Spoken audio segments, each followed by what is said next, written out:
Hey, I'm Dr. Emerald, and this is... I'm Kat Garcia, and welcome to Painting Wellness. And in this little podcast episode, we're going to be continuing on our discussion around hard conversations and how to be heard. In part 2, we're going to be diving into the fight, flight, and freeze symptoms, syndromes, so parasympathetic, sympathetic responses that our bodies have throughout the day, throughout our lives, but specifically, words hard, specifically around having hard conversations. Yeah, and how to create safe space and what that safe space might look like and what we may or may not feel when we're in that safe space. So, we touched a little bit in the first episode of this series about how we can feel like, you said like, we talked about like feeling it in your throat, like it's tight, or when it's time to have the conversations, or in your stomach if you're having like that anticipatory anxiety, and that's very normal for a lot of people to feel that way. And one of the biggest things is that when we're having I don't know about you, but like if I'm having a really hard conversation, first of all, I stutter. Like, it's a thing. You see, I don't, it's no a thing. Idea. It's a thing, you guys. Sometimes it's not really obvious, but I know a lot of people that suffer from that. And also my mouth gets really dry. And our brain responds in many, many different ways, right? The amygdala and the hypothalamus and the frontal cortex, everything works together. And so most people know fight, flight, freeze, right? Because when we were cave people, if you believe in that, don't want to offend anybody, but I think there was caves. And there's people. There's people. And there's people. Yeah. So at some point, the people were in the caves, and we're being chased by tigers. We respond, right? When fight, flight, or freeze. And when we're having hard conversations, it's exactly the same thing. It's like we're back in the cave and being chased by a tiger, or a lion, or a bear. Or anything. Hopefully that cave goes somewhere. It's not a dead end. So, and it's really, really hard. And so I'm going to ask you, what do you think is your response? Do you fight, do you flight, or do you freeze? I, in the past, was definitely fight. I would get defensive. Yeah, I would get defensive, especially like in conversations. Oh, I thought you meant like fist fighting. Well, I did play hockey, and that's where I got all these nice little memorabilias. So, so yes, in the sense of like in conversations and then even in confrontation, that was generally my response. I'm working more now on assessing and like taking a step back, but I do find that natural tendency to want to go towards, we'll say. Yeah, I think for me it was more, I don't know. I think it just depends, maybe a little bit of any of the three. I think for me, and maybe for a lot of people, it just depends who you're talking to. Like for some people, like if it's authority, you might freeze, right? But if it's maybe your parent or your sibling or whatever, you might fight. Right? So, it doesn't have to be the same all the time. And, we talked a little bit about safe space, and I think that really has to do with how we respond. So we have to look at, okay, who are we talking to? Where are we at? What are the variables? And, what has happened in our life in the past? And our body is gonna respond to that. Yeah, you're like, yeah.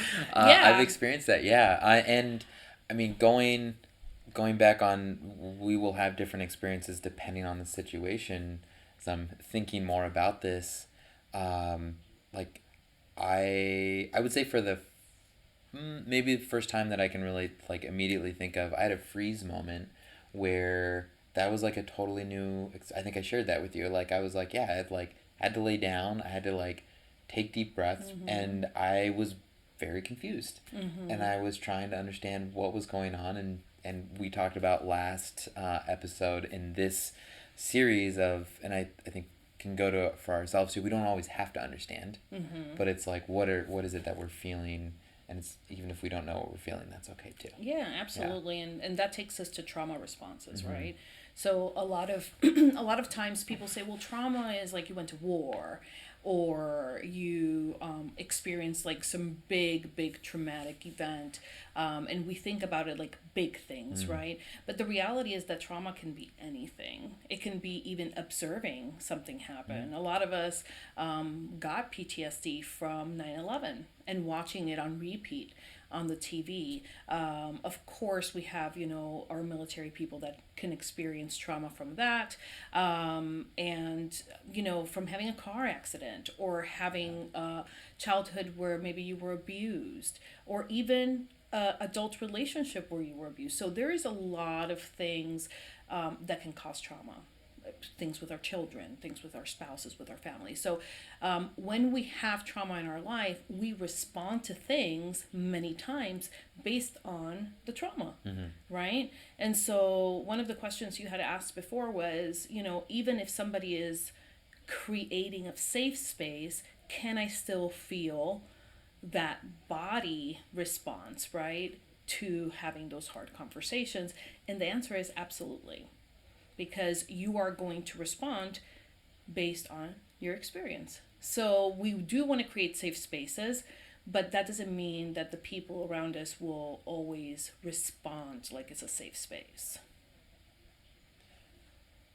What I think that, so I'm gonna like bookmark that for everyone to hear that is, and maybe can you say that again, because I think that's a really important thing for the person that is creating that space to hear. You can create a safe space. That does not mean that the person that you're talking to can feel safe, because it's about their experience. That's really good, because I could even then see if I'm like, I'm doing the thing, like I'm creating this space for you, like then it's like, why are you, just need to calm down or whatever, right? And Oh, those wouldn't are say not. that. Those are bad words. Those are bad words. I'm not saying to say that, right? But like internally, I'm like, I could see how easy it could be of like, I'm doing the things, but like it's still great. It's like, oh, let's take a step back and listen and be present in what is their experience, and then actionable things of like having those discussions outside of those times too, and knowing that like, yeah, we can do all of the things, but still like it's how that other person perceives what's going on and their experiences. Absolutely. Yeah. And you're right. I mean, I think that happens a lot to the couples that I work with. Is I don't understand. I do everything I can. I don't know what else to do. Like I'm creative. I always say what I believe are the right things, and I even have partners of those people say yes, but still for some reason I can't. And so it's really, really important to know that, I mean, it takes time for us to feel secure. So if we have a relationship and you start giving me safe space and I've never had that, it's not going to be like, I'm going to shut it off and be like, oh, I feel so safe right now. This is awesome. We might acknowledge that somehow, but our body might not respond that way. Our nervous system might still be heightened, and that can look like a lot of different things. We can experience pain.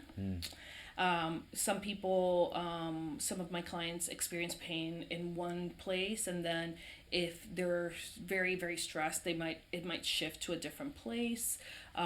Headaches, right?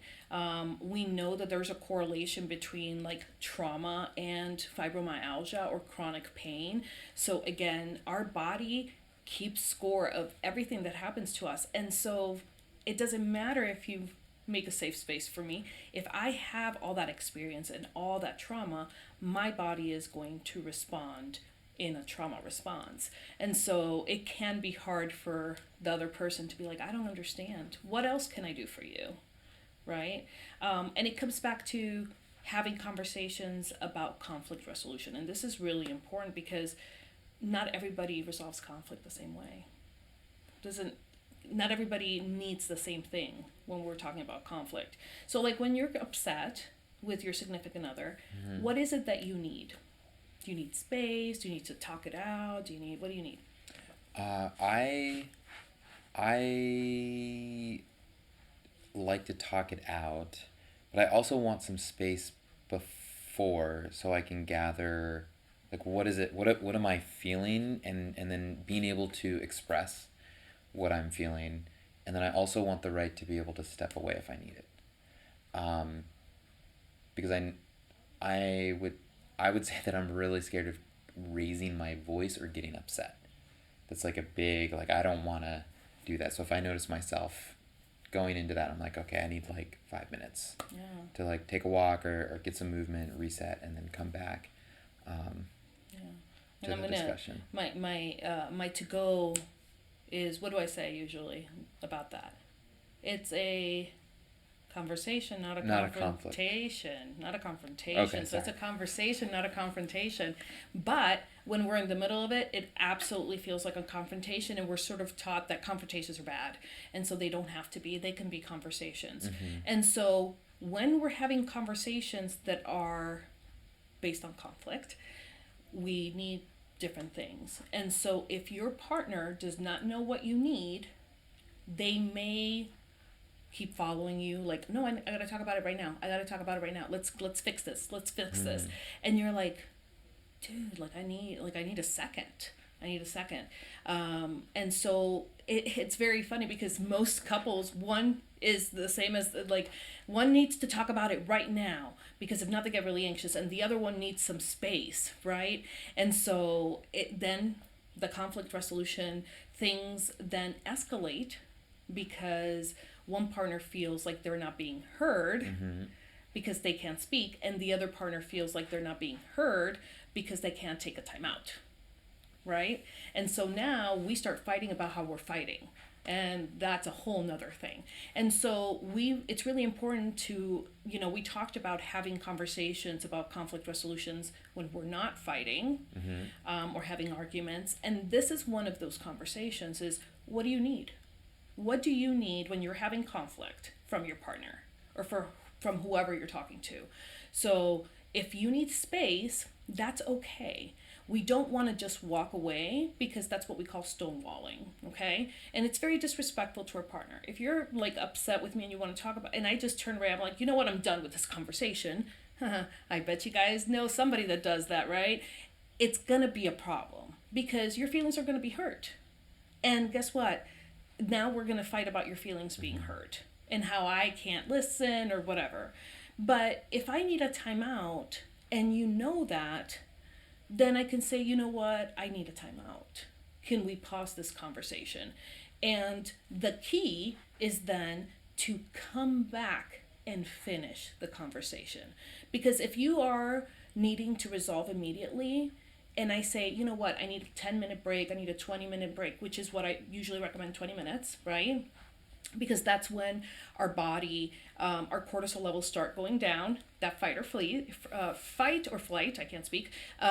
So 20 minutes without going to another room and ruminating about it and being like, well, this is what I'm going to say, or you wait. So just being completely distracted. But I say, you know what, I need 20 minutes. Let's just take a pause. But can we talk about this after dinner? As a person that needs resolution, at least you know that we're going to talk about it. Because I mean, we all know those partners that need to have that conversation, and then they're like, well, you never want to talk about it ever again, then you don't bring it up. And so I'm saying, you need space. That's great. I want you to have that space, but I need you to make sure that you allow time for us to talk about it so we can both compromise in how we create that safe space to have that conflict, right? And so that's really, really important. So when we're having conversations with our partners or our friends or whatever, make sure that you talk about how to create a safe space for that person to have those hard conversations. Because the reality is that we don't all resolve conflict the same way. I think this is going to be something we'll talk more about in the third or even fourth part of this, but like identifying how what safe spaces are for you. That would be something like I didn't recently, or until recently, I didn't know what those spaces were for me. And I think that would be really helpful to hear, like maybe like what are some self work that we can do to figure that out, or even with a partner if they're willing to go on that journey with you. I'm wondering, like, coming back around to the fight, flight, or freeze response. I'm wondering, like, is it? I could definitely see, because the synapses in our brain and the chemical response, like if that has been fired a lot and that trauma response is ready to go at a drop of the hat, even when we have consistently been given a safe space, I still imagine that like it probably wouldn't take too much to immediately refire that process, and at the same time like giving grace to our partner that is creating that safe space of maybe they didn't realize that that was going to be a triggering thing, or even is that something that can happen where, because I know for on the physical side of things, like the pain gate, like once that is there, it can take a very long time to essentially lower that threshold. Am I just rambling? Am I making sense on No, this question? absolutely. Yeah, Okay. absolutely. I think that so, and again, this is where we're having conversations about conflict resolution in Yeah. moments that we're not having conflict. But because if we are physically triggered and we're having a visceral response to something, and we haven't ever spoken to our partners about what our triggers are, it's going to be important for us to understand that I can't hold you accountable for something you didn't know. Yeah. Right? And so, and that's where you try to respect that I'm coming from somewhere that you don't understand. Right? And so having those conversations, and that does require some introspection and some insight and some personal work, to identify what are my triggers, what happens, and, what do I need. Those things can be reduced, the intensity can be reduced with some work. And we hope that our partners or our friends or our family don't say, well, that sounds like a you problem, right? But it is our responsibility to kind of manage those things, and seek out help and counseling, and to manage those things better. But it is important for us to share with our partners when it's that intense, because how do we expect them to try to create a safe space for us where we don't feel like we need to fight or freeze, and we can actually have good conversations and be heard without sharing those types of things with them. And again, that's a kind of a deeper topic, because what do we share, what don't we share, and that's everybody's personal stuff, and people earn the right to know your stories because those are your stories. And so it's really important that that work is done individually. So as a couple, you can do what I like to call the couple bubble, and you understand what that kind of how that works. So I know that we've gathered tons of information here today, so I'm going to let you do the hunting. Great. I'm the designated hunter. Yes, you are, sir. So really, we're testing how well I'm listening. So creating safe spaces is going to be really, really important, and especially for both parties, because this is a push pull partnership, and having a safe space allows us the process to start decreasing that trauma response or that fight or flight response. Doesn't mean that it's immediately going to go away or it's not going to be there, but with consistency, we're wanting to see over time that we're able to manage that. Am I on the right path on that one? Okay. I'm following some different game trails here. So, and as the other person that is creating that safe space, recognizing that there can be times where you could be doing all the right things, and those responses still come up, and that's part of the process. And it's not going back to, we don't need to fully understand, but having that empathy and understanding of, like, they have feelings and they're a person and they're complex. Yeah. I'm gonna need some help. I need calling in some reinforcements. Okay, so just remembering, do the personal work, you guys. There's trauma responses, things that we experience can impact us for a long time, and get the help that you need. Talk to somebody that can help you figure out your triggers. Spend some time trying to identify what those are and what you need for conflict resolution, and talk to your partner about what you need. Those are really important. Have those conversations when we're not fighting, and just make sure that you give each other the opportunity to get what you need, always making sure you come back to the conversation, and not ignore it, because then it becomes a continual problem. So, so that is it for today for Painting Wellness. Thanks for listening in, and we'll see you next time. See ya next time. Bada boom.